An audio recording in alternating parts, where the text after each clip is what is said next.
So we're about 6 pages into this associated B7 buggy build, and I could definitely see why there is a lot of hype about this thing.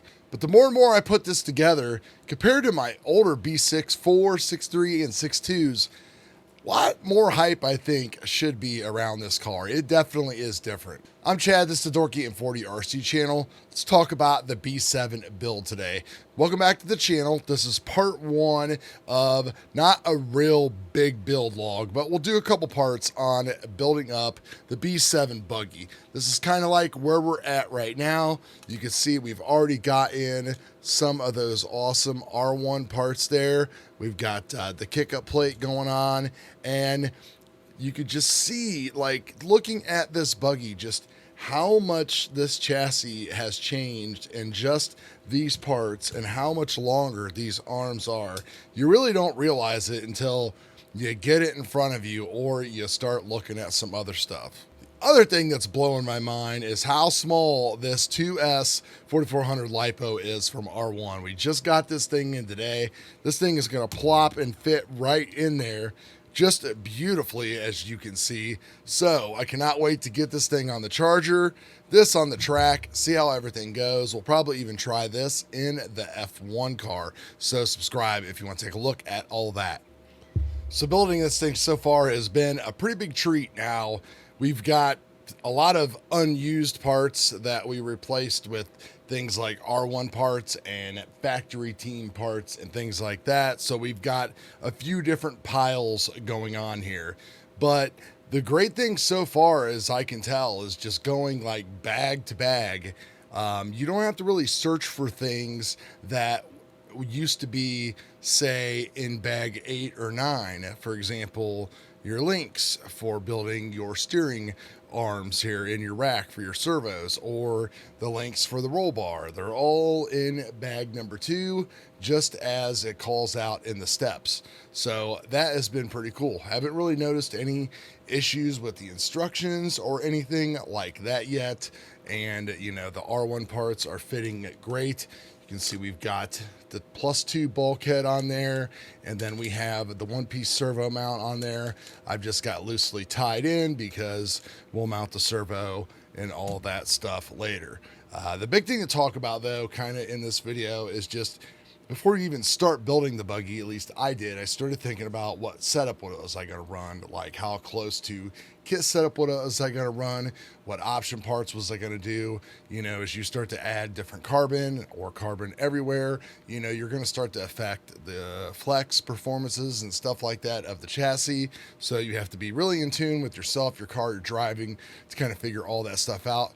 Or like myself, you have to have another purpose, which is, you know, if 21.5 open, whatever type of stock does not work and I'm just not good enough, and I go to a 21.5 like just stock type of system, then I'll be really close to that minimum weight. And then what I can do that I did before, which really turned around my B64 performance, was start adding weight in certain areas to kind of help mellow the car out and make it easier to drive, therefore improve my consistency and lap times. So, and it all kind of starts with setup sheets.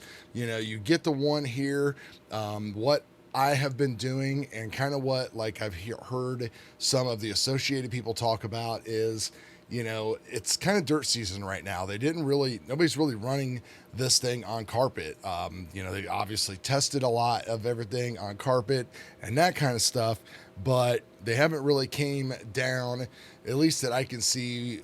And usually it's hard to find anyway, but like a regular stock 17.5, 21.5 type of carpet setup. It's kind of like up to us local level drivers and stuff like that to come up with this stuff.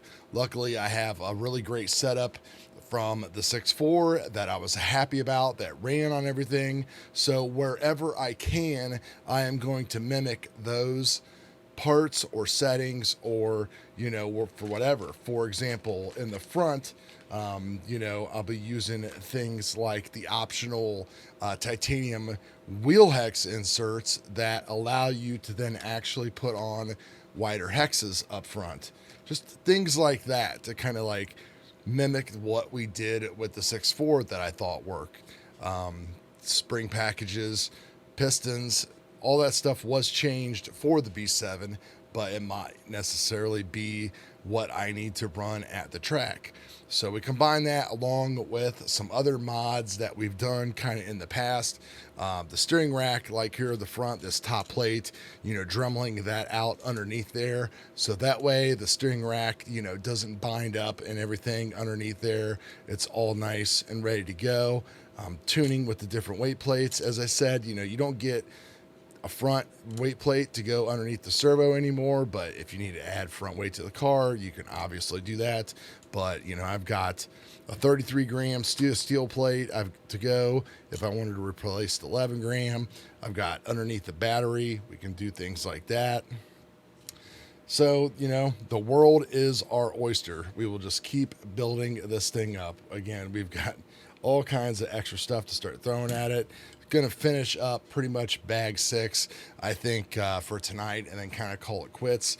We've got the R1 3-gear transmission coming as well, so there's going to be a lot of stuff going into this thing. Right now, it is May the 15th. It is a Wednesday. I won't be able to probably get this onto track until our next practice session, which is going to be next Thursday.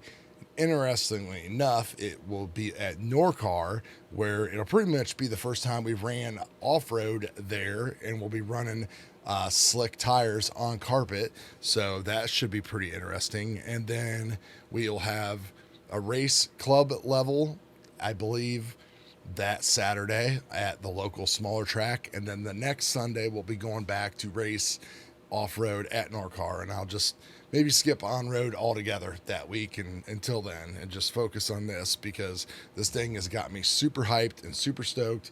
We've got all kinds of parts to go through and all that kind of stuff, but I just wanted to get a little bit of a video out and show you guys exactly what's going on, and just from my perspective, this thing is awesome and it's going to be great. I cannot believe just how different this thing looks and feels and everything else.